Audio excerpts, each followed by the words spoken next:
Hey friends, Scott Barber here with some reflections from the Rev. It's Tuesday here. Hope you're doing well out there. For me, I need an extra cup of joe. It's one of them days here. Was thinking about a movie my wife and I just watched recently, Lion King. I'm sure you've seen the original, the cartoon, as well as if you haven't seen the new Disney one that's lifelike.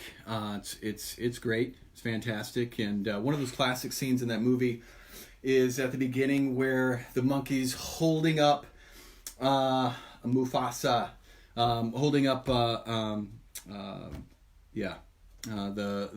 baby lion there, and the holding up of the lion there, the baby lion, is out of honor, and holding him up is to make him central for the kingdom. You know, he was the king in waiting, is Simba was, and so when we hold something up like that, that was a position of honor. That was a position of a recognition of something of significance.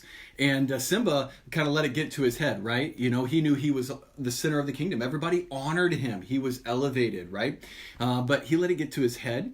And he made some bad decisions, some really selfish decisions that led him to putting he and his friend even in danger when they went to the Shadowland where the hyenas were, right?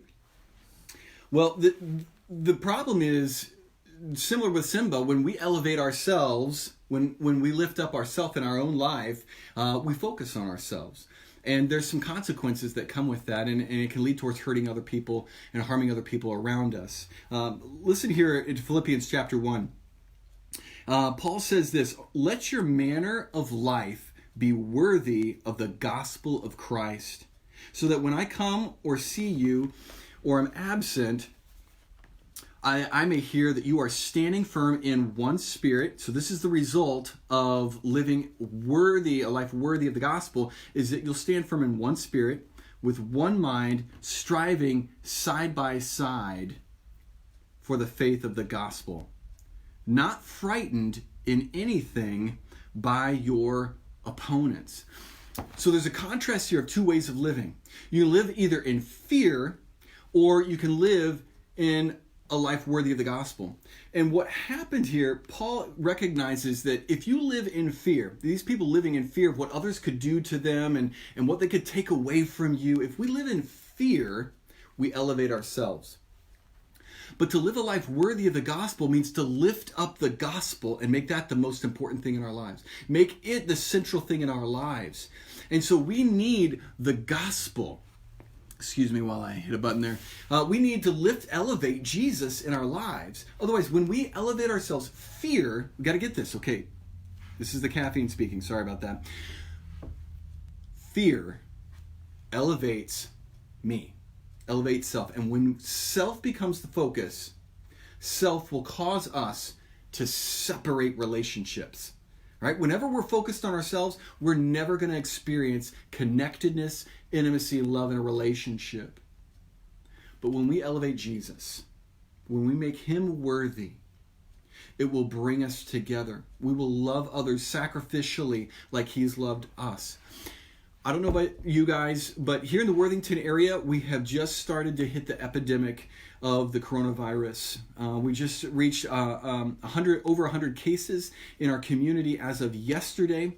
And all of a sudden, if you notice, coronavirus was here before we knew it was here. The testing brought it to our awareness, and that brought fear. That fear has a different kind, has what we call that focus on ourselves. It brings out the survival response. It elevates self. When we live out of fear, it elevates self. How are you responding to the reality of the pandemic right now? Is it stirring up fear inside you? And it's going to stir up self-centered kinds of responses. If we elevate Jesus, we can see with Jesus' eyes, and we can love with him. And what does it do?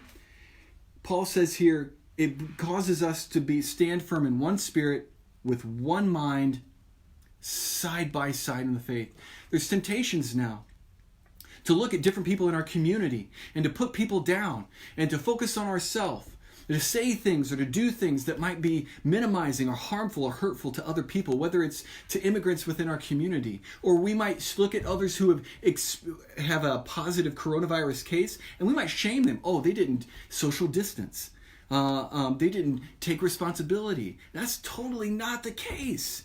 We need to come together right now. We need to be encouraging to each other right now. We need to be praying for our community right now. We might feel neglected by our leadership, that they're not handling things well. They're not caring for us. They're not caring for those who are at work at JBS, for example. We need to be careful to not let fear focus on ourselves and elevate ourselves and therefore divide us. We need to lift up Jesus so that we love one another. So we come together united as a community and as a people in the surrounding areas. One of these ways, friends, we can do that is by prayer.